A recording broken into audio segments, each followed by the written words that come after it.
বন্ধুরা কেমন আছো সকলে? আশা করছি সকলে খুব খুব ভালো আছো। আমিও মোটামুটি ভালো আছি।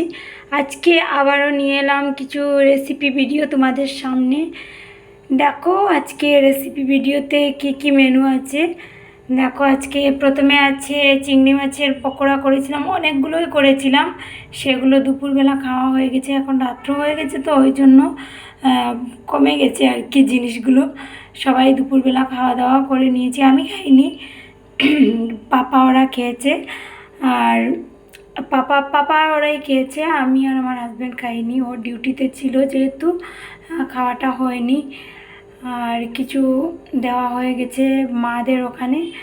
দেখো প্রথমে যেটা হয়েছিল চিংড়ি মাছের পকোড়া, আর তারপর হলো চিংড়ি মাছের পকোড়া দিয়ে আলু দিয়ে যেটা হয় না, এগুলো হয়েছে ঝুল ঝুল মতো করেছিলাম দেখো সেটা। আর হয়েছিল পাবদা মাছ। পাবদা মাছটা শস্য দিয়ে করেছিলাম, সেটাও খাওয়া হয়ে গেছে। অনেকগুলোই পাবদা মাছ ছিল, অনেকগুলো বলতে 20টার মতোই ছিল। তো দুপুরবেলা খাওয়া দাওয়া যেহেতু হয়ে গেছে ওই জন্য যেটুকু আছে তোমাদেরকে দেখাচ্ছি। আমি না দুপুরবেলা এতটাই তাড়াহুড়ো থাকে, তখন আর রান্নার ভিডিওগুলো করতে পারি না। ওই জন্যই আর কি তখন ভিডিওগুলো দেখাতে পারি না পুরোপুরি থাকতে। যখন লাস্ট অবস্থায় চলে আসে তখনই ভিডিওগুলো করি আমি ম্যাক্সিমাম টাইম। দেখো পাবদা মাছগুলো পাপা বলেছিলেন খুবই টেস্টি হয়েছে পাবদা মাছটা বিশেষ করে। আর চিংড়ি মাছের সেটাতে একটু নুন বেশি হয়ে গেছিলো, মানে পকোড়াগুলোতে একটু নুন বেশি হয়ে গেছিলো। ঝোলটা ঠিকই আছিল। তো আজকের মেনুতে এতটুকুই। আর সকালবেলা ডাল ছিল, আলু ভাজা ছিল, সেগুলো মানে রুটির সঙ্গে করেছিলাম, রুটি করেছি সকালবেলা।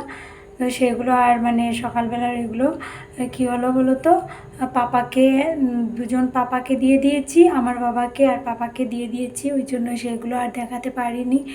দেখো আর চিংড়ি মাছের পকোড়াটা কার কার ভালো লাগে, বা চিংড়ি মাছের পকোড়া বানিয়ে আলু দিয়ে খেতে কার কার ভালো লাগে একটু জানিও। আমার তো ভীষণ প্রিয়, ছোট চিংড়ি হোক বা বড় চিংড়ি হোক, যেগুলোই হোক আমার খুবই প্রিয়। তো তোমাদের কেমন লাগে চিংড়ি মাছের পকোড়া বানিয়ে এরকম আলু দিয়ে করে খেতে একটু জানিও। আর পাবদা মাছ কার কার ভালো লাগে? পাবদা মাছ মোটামুটি আমার ভালো লাগে, তেমন একটা ভালো লাগে না, মোটামুটি আর কি। কিন্তু চিংড়ি মাছটা আমার ভীষণ প্রিয়।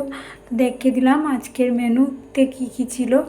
আশা করি ভিডিওটা ভালো লাগবে, আর পুরো ভিডিওটা দেখবে। যেই দেখো না কেন পুরো ভিডিওটা স্কিপ না করে দেখো। আমি তো তেমন একটা বড় ভিডিও করি না, ওই জন্য সকলের কাছে অনুরোধ রইল যে পুরো ভিডিওটা দেখবে।